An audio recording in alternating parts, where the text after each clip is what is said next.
I'm a huge advocate on this YouTube channel of always keeping your sales pipeline full, of consistently hitting your outreach targets and every single day hitting a large list of highly qualified leads in your chosen industry for you to reach out to and arrange sales meetings with. Because sales is a numbers game and you need to stay consistent to your outreach. And that's all well and good.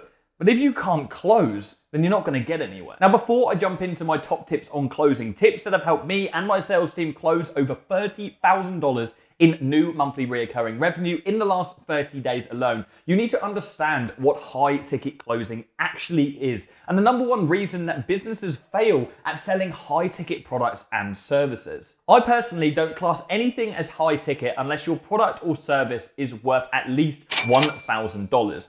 But it doesn't matter if your company is B2C, so business to consumer, or B2B, business to business. Your offer is the most important thing. Your offer must solve problems and must do at least one of these 6 things. Number 1, increase their number of customers or increase their revenue. Number 2, reduce their current costs. Number 3, expand their market share. 4, save them time. 5, improve their health or well-being. And 6, enhance their status. Now, in my marketing agency, the Affluent agency, the service we offer is paid advertising. Our service is purely B2B, so we work with businesses and we help them to increase their revenue. So we solve problem number 1.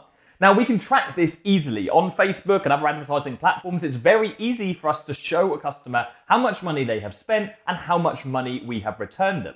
But in the past, we used to offer services like social media management, which is the organic management of someone's Instagram and maybe their Facebook pages, actually posting these posts on their behalf. The problem is you can't actually track what kind of return you're getting. Sure, you can look at engagement numbers, you can look at how many likes, comments, and shares you've got, but you don't actually know how much that actually equates to sales, which makes it a difficult sell for potential customers. Back in the day when I first started my agency, I tried to sell social media management as a service that increases clients' revenue, number 1. But actually, what it just does is it saves them time.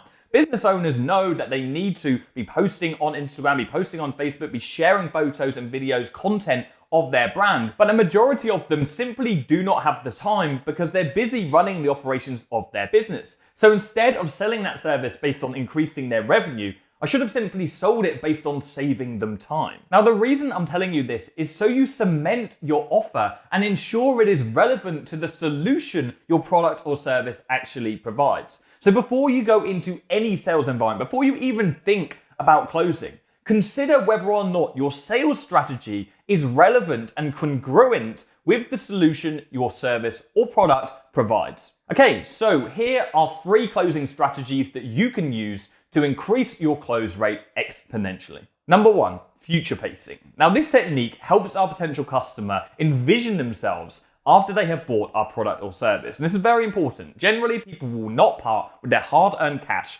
unless they can envision in their brains what their life will be like when they have actually bought your product or service. How will their life change? How will a certain scenario change for them? They need to envision that and they need to encompass that feeling. What I'm not talking about here is asking your potential customer to close their eyes and say, just imagine what your life is going to be like when you have this vacuum cleaner in your life. Okay, that's weird. No one's going to buy a product like that. I certainly wouldn't. But what I'm asking you to do and what I'm going to help you to understand how to do is start introducing future-paced language in your closing and to start asking questions that will help your prospects envision what their life will be like when they are working with you. So we're going to make comments and use language that indicate that they have already purchased a product or service. And we're going to lay out the future and what that actually looks like for them. So let's say you're selling advertising to a business like myself in my agency. At some point in the meeting, I very often say something like, look, trust me, in a few months, we're going to be rubbing our hands together, looking at how much return on investment you are getting from your ads.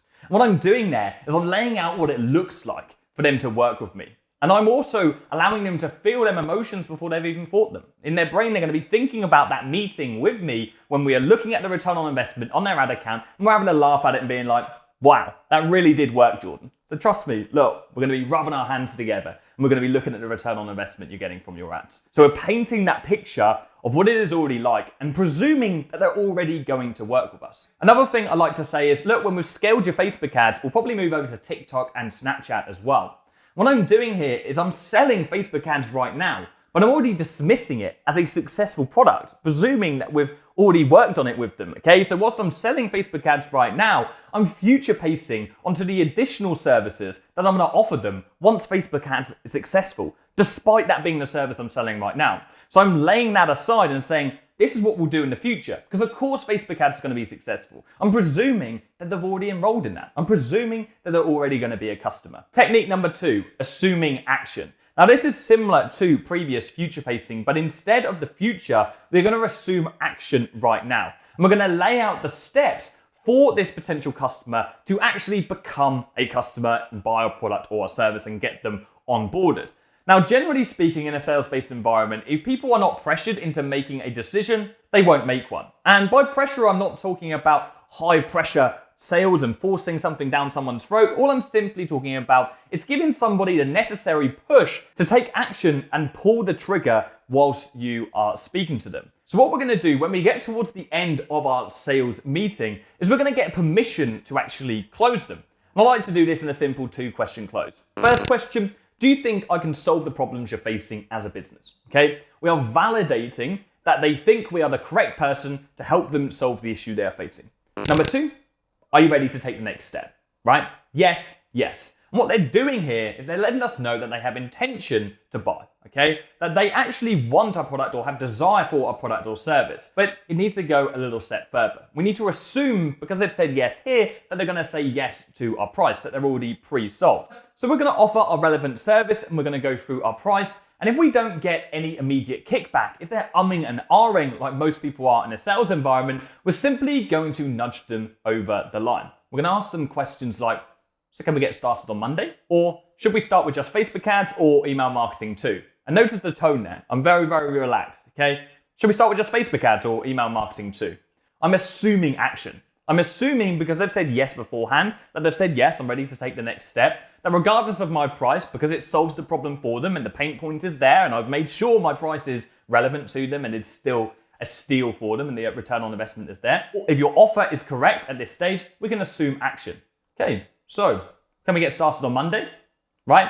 At this point, they're probably going to be a bit fumbled, right? They're going to be on the back foot. They're going to be like, yeah, okay, maybe I can. Because people are indecisive, okay? People don't really like to make decisions right away. And so when they're met with that assumption of action and they're met with an authoritative figure on the other end of the phone or on a Zoom meeting or face-to-face with them, it actually pushes them to take that action. And it's the necessary step that many, many people need to actually close. I've been in many sales-based environments and I've assumed that they're going to go ahead, and that has made them make that final decision on the phone. So, quick recap, we're going to get permission to close them. Once we have that permission, we're going to assume action.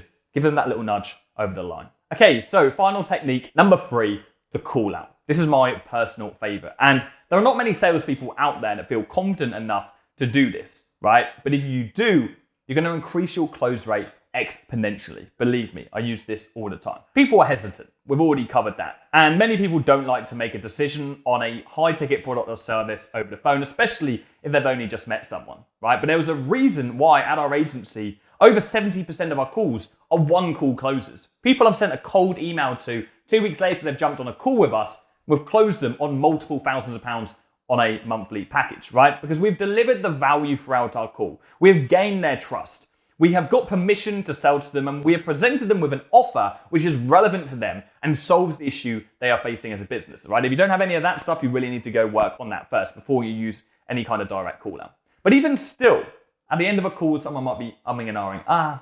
I need to think about this. I need to ask my wife. I need to ask my business partner. I just need a couple of days. And in that instance, I always go back and I say, look, we can sit and chat for hours. We can jump on another 2 or 3 calls, but you know that you need my service to help you to get from point A to point B. And we're going to look at them dead in the eyes. And we're going to ask them, what is actually stopping you from making the decision on this right now? Sometimes I leave out the first bit and I'll say, okay, fine, right. We can sit, we can chit chat, we can jump on another call, you can speak to your business partner, but what is actually stopping you from making a decision on this right now? You told me you're the decision maker, so what's on your mind? And what we're doing here is we're putting them on the spot.